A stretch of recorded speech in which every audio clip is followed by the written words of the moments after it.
तो hello and welcome दोस्तों, कैसे हैं? उम्मीद करता हूँ अच्छे होंगे। आप सभी दोस्तों का फिर से एक बार आपके ही इस खूबसूरत से चैनल में तहे दिल से स्वागत है। तो दोस्तों, क्या होता है रूट, कितने प्रकार का होता है रूट, और प्लांट में किस रीजन को, किस पार्ट को कहा जाता है रूट, यही दो चार छोटी मोटी चीज़ें जो हो सकती हैं रूट के ताल्लुक से हम समझने की कोशिश करेंगे। तो चलिए बिना किसी देरी के शुरू करते हैं आज के इस वीडियो को और जानने की कोशिश करते हैं जो चार छोटी मोटी चीज़ें जो कुछ रूट के ताल्लुक से बताया गया है। In majority of the dicotyledonous plants the direct elongation of the radicle leads to the formation of primary root which grows inside the soil. तो अक्सरियत जो डाइकोटिलेडनस प्लांट्स होते हैं, डाइकट प्लांट्स होते हैं, उनमें जो रेडिकल वाला जो रीजन होता है वही जो है प्राइमरी रूट बनाता है। सॉइल में प्राइमरी रूट ग्रो होता है, रेडिकल से ही ग्रो होता है। तो पहले आपको ये जानना होगा दोस्तों कि रेडिकल कहाँ होता है। तो रेडिकल कहाँ होता है? रेडिकल सीड्स में होता है। तो डाइकोटिलेडनस प्लांट्स के सीड्स में जो रेडिकल वाला पोर्शन होता है उसी से जो है प्राइमरी रूट निकलता है। ये जो प्राइमरी रूट होता है दोस्तों, ये फर्दर सेकेंडरी रूट्स और टर्शियरी रूट्स जैसे रूट्स को बियर करता है, इन लेटरल रूट्स को बियर करता है। The primary roots and its branches constitute the, चलिए दूसरे स्लाइड पर चलते हैं, constitute the tap root system. यानी कि जो प्राइमरी रूट होता है और इसके जो ब्रांचेज हैं जैसे कि सेकेंडरी रूट है, टर्शियरी रूट है, इन सब को मिला जुला कर क्या कहा जाता है? इन सब को मिला जुला कर ही टैप रूट सिस्टम कहा जाता है, जैसा कि आप इस मुस्टार्ड प्लांट फिगर 5.2a में देख पा रहे हैं दोस्तों। तो आप इसमें देख पा रहे हैं कि एक प्राइमरी रूट जो है नीचे की तरफ जा रहा है, सॉइल में जा रहा है। इस प्राइमरी रूट से सेकेंडरी रूट किस तरह से जो है ब्रांचेज के तौर पे निकलता नज़र आ रहा है, आप इसे आसानी से देख सकते हैं। और जो सेकेंडरी रूट है उससे फर्दर जो है ब्रांचिंग हुई है जो कि टर्शियरी रूट है प्रोबेबली। तो इस तरह से प्राइमरी, सेकेंडरी, टर्शियरी रूट्स और जितने भी ब्रांचेज होंगे फर्दर, उन सब के अल टुगेदर फॉर्म को ही क्या कहा जाएगा? टैप रूट सिस्टम कहा जाएगा। जबकि मोनोकोटिलेडनस प्लांट्स में the primary root is short lived and is replaced by a number of roots. जबकि मोनोकट प्लांट्स वगैरह में क्या होता है दोस्तों कि जो प्राइमरी रूट बनता है ये ज़्यादा समय के लिए नहीं सरवाइव करता, कुछ ही समय के बाद ये ज़्यादा संख्या में कुछ अन्य रूट्स द्वारा रिप्लेस हो जाता है। यानी कि प्राइमरी रूट तो निकलता है मोनोकट्स में भी, लेकिन ये बचता नहीं है, बाद में कुछ अन्य जो रूट्स हैं वो क्या कर लेते हैं, इसको रिप्लेस कर देते हैं, इसकी जगह ले लेते हैं। These roots originate from the base of the stem and constitute the fibrous root system as seen in the wheat plant figure 5.2b।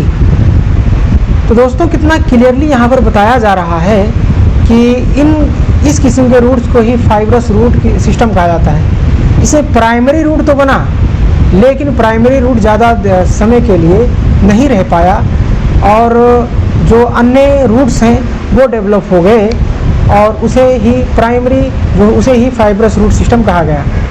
और ये रूट्स जो होते हैं डेवलप कहाँ से होते हैं? ये दोस्तों स्टेम के बेस से, स्टेम के निचले हिस्से से डेवलप होते हैं। अच्छा, ये जो प्राइमरी रूट था ये कहाँ से डेवलप हुआ था? ये जो है सीड के रेडिकल रीजन से डेवलप हुआ था। और ये कुछ समय में ही क्या हुआ, मोनोकट्स प्लांट्स में क्या हुआ, ये चला गया, ये इसको रिप्लेस कर दिया कुछ अन्य रूट्स ने। वो रूट्स कहाँ से डेवलप हुए? वो रूट्स स्टेम के बेस एरिया से डेवलप हुए। तो इस तरह से स्टेम के बेस एरिया से डेवलप होकर प्राइमरी रूट को रिप्लेस कर जो रूट्स बचते हैं उन्हीं को फाइब्रस रूट सिस्टम कहा जाता है। और ऐसा जो है मोनोकट प्लांट्स वगैरह में देखने को मिलता है, मिसाल के तौर पे व्हीट प्लांट्स वगैरह में देखने को मिलता है। In some plants like grass, monstera and the banyan tree, roots arise from parts of the plant other than the radical and are called adventitious roots। Figure 5.2c। तो चलिए फिगर 5.2c में हम देख ही लेते हैं, यहाँ इस स्लाइड में दिया गया है। तो फिगर 5.2c में एडवेंटिशियस रूट्स आप देख सकते हैं कुछ इस तरह से।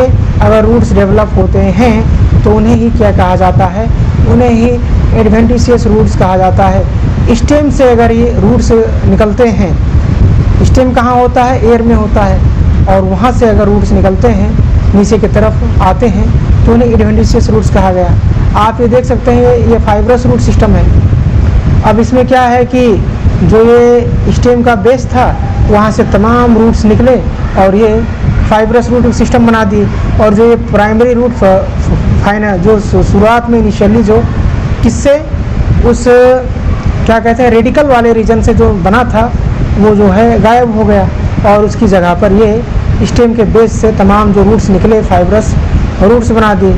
और जबकि टैप रूट की अगर बात करें तो ये मेन रूट जो रेडिकल से निकला था प्राइमरी रूट, उसी का ब्रांचिंग हो रहा है, यहाँ पर लेटरल रूट्स निकल रहे हैं, तो ये टैप रूट हो गया।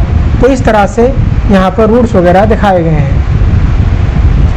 तो आपने जो ये बनियान ट्री होता है उसे तो ज़रूर देखा ही होगा दोस्तों, चाहे आपने मोन्स्टेरा ग्रास को ना नोटिस किया हो।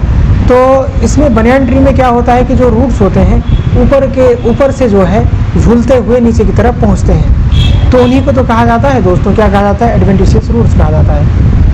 The main functions of the root system are absorption of water and minerals from the soil, providing a proper encourage to the plant parts, storing reserve food material and synthesis of plant growth regulators। तो roots क्या होते हैं, उसके बाद में कैसे दिखते हैं, किस रीजन में पाए जाते हैं प्लांट्स के, और कितने किस्मों के होते हैं, इन चीज़ों को समझने और जानने के बाद में हमें जानना होगा कि प्लांट्स में आखिर में रूट ज़रूरी क्यों होता है, आखिर में अहमियत क्या है रूट की प्लांट्स में, प्लांट्स के लिए कितने अहम होते हैं ये रूट्स। तो दोस्तों कहा जाता है कि मेन फंक्शन की अगर बात की जाए रूट सिस्टम की, तो ये जो है सॉइल से मिनरल्स और वाटर को एब्जॉर्ब करते हैं और प्लांट्स को प्रोवाइड करते हैं। तो जाहिर सी बात है काफ़ी अहम किरदार निभाते हैं प्लांट्स के लाइफ में। इसके अलावा proper anchorage to the plant parts, अगर प्लांट में रूट्स ना होते तो जाहिर सी बात है प्लांट जो है सॉइल में ना टिकता, तो एक एनकरेज, एक जो है अटैचमेंट भी प्रोवाइड करने में मददगार साबित होते हैं। स्टोरिंग रिजर्व फूड मटेरियल, कुछ केसेस में देखने को मिलता है कि ये जो है फूड मटेरियल्स को रिजर्व कर लेते हैं। जैसे मिसाल के तौर पे जो वो होता है स्वीट पोटैटो होता है, वो भी एक जो है रूट ही तो होता है, एक फाइब्रस रूट होता है दोस्तों, और वो क्या कर लेता है, वो फूड को रिजर्व कर सकता है। तो इस तरह से रूट्स क्या भी कर सकते हैं, फूड मटेरियल को रिजर्व कर सकते हैं। इसके अलावा synthesis of plant growth regulators, plant को ग्रोथ के लिए, प्लांट के ग्रोथ के लिए, प्लांट को बढ़ने के लिए तमाम किस्म के ग्रोथ रेगुलेटर्स की ज़रूरत पड़ती है। कुछ ग्रोथ रेगुलेटर्स रूट रीजन में क्या होते हैं, सिंथेसाइज होते हैं, बनते हैं। तो यही दो चार छोटी मोटी चीज़ें थी जो कि आपको रूट के ताल्लुक से बतानी थी।